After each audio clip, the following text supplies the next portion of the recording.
Assalomu alaykum, hurmatli Otabek Toshpo'latov YouTube kanali kuzatuvchilari, aziz obunachilarimiz. Bugun 2025-yilning 21-aprel dushanba tongida yana bir video qilishni niyat qildik. Alloh xolasa, ko'rib turganingizdek, qo'zilarimiz anchagina siyraklashib qoldi.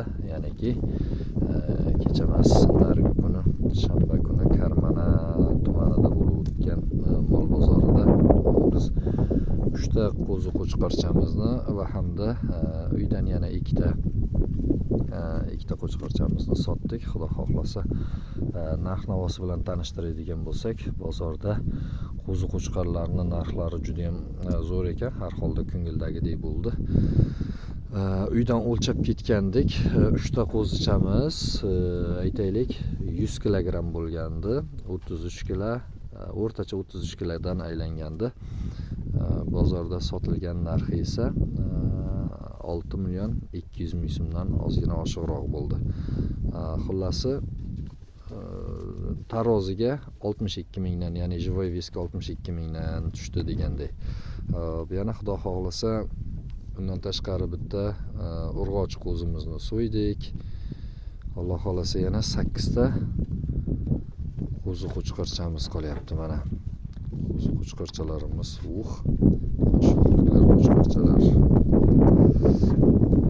Nasib bo'lsa bularni kelgusi hafta bozorga olib chiqamiz. Mana bu urg'ochi qo'zilarimiz ham juda yaxshigina it olgan, ko'rib turganingizdek. Demak, eti boshi yomon emas. Xo'p, qani videoga tushdi xohlayapti xolos. Boshqa niyat yo'q. Ana ertalabdan tong sahardan biz bularni mana bedalarini tashladik.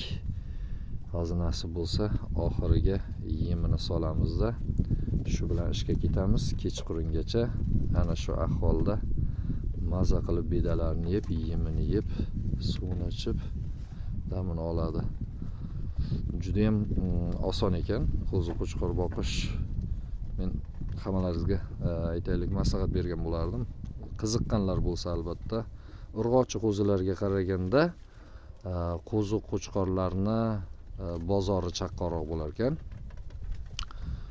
Bularni ham eti boshi qo'chqorlarnikidan yomon emas-u, lekin har holda qaysidir ma'noda qo'chqorlarga va hozir aqiqa marosimi boshlanganligi sabab quloqlari kesilmagan qo'y qo'zilarga talab kuchli ekan. Nasib bo'lsa yana 8 ta qo'chqorchamizni asta-sekinlik bilan sotamiz, undan keyin urg'ochi qo'zilarimizni sotishni boshlaymiz. Kecha esa nasib bo'lsa 40 ta sovliq gaplashib kelganmiz.